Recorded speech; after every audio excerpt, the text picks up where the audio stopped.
And now it's time for What's Hot. We talk about stories that have all of us talking. And we're joined today by Tracy Johnson with Tempo Milwaukee, plus Jeff Wagner is back. Jerry Sandusky's explosive sex abuse trial is over for now. The former Penn State assistant football coach will likely spend the rest of his life in prison for molesting young boys. Defense lawyers may file an appeal. Was justice served here, and will Penn State be able to move on?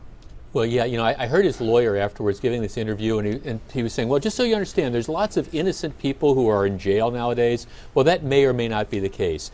Jerry Sandusky is many things, but he's not innocent at all.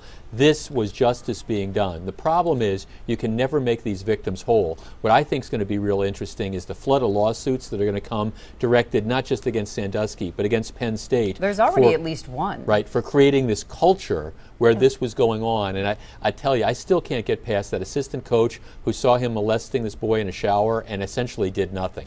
Penn State, I think, in order to renew its reputation, is going to have to clean some serious house. All the university really has at some point is its reputation. And there's no way that these alumni are going to come forward and support this organization unless they own up to the culture, to your point, Jeff, that they created. But Tracy, I think it was hard for the alumni because we did talk to several of them that were in the Milwaukee area initially after this shock, and they were very supportive because they thought the university was still a great university. But I think as all of this has settled in, I think that's the first group they're going to have to win over.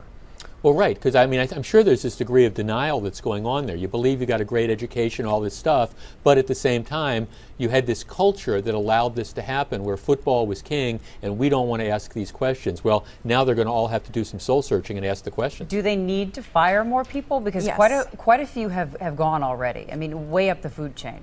Yeah, I think so. They need to clean house. I mean, we're looking at these situations now. I hate to compare it to the Catholic Church, but they need to take some ownership and they need to clean house. They need to admit fully to what they did, because I don't think you can move on. I can't imagine what it's going to look like when the football games are being played. I mean, this is going to be a dismal scene. Yeah, and I think that's part of the church's problem. It didn't have sort of this restart. It sort of kept going on and on and on. And I think Penn State might be able to learn from that in terms of where do we go? How do we go forward now with a clean slate? Really try to erase, I guess you can't erase the past, but at least try to deal with the past as they move forward. And that's going to be a difficult challenge. All right, coming up next.